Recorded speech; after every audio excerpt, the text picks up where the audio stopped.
Avstraliya və Azərbaycan vətəndaşları İrandan Azərbaycana təxliyə olunub. İran İslam Respublikasından diplomatik kanallarla əldə olunan razılaşmaya görə əcnəbilərin Azərbaycana təxliyəsi davam edir. Azərbaycan tərəfinin açdığı humanitar dəhliz vasitəsilə 18 gündür ki, İran-İsrail arasında baş verən silahlı münaqişə nəticəsində özlərini təhlükədə hiss edən müxtəlif dövlətlərin vətəndaşları təxliyə olunur. Ötən gecədən bu saata kimi bir neçə nəfər olmaqla Azərbaycan tərəfə keçidi təşkil olunub.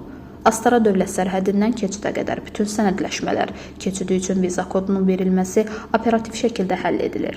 Xarici vətəndaşlar yubanmadan Azərbaycan ərazisinə daxil olur, burada onlara xüsusi diqqət göstərilərək zəruri qida və tibbi ehtiyacları təmin edilir.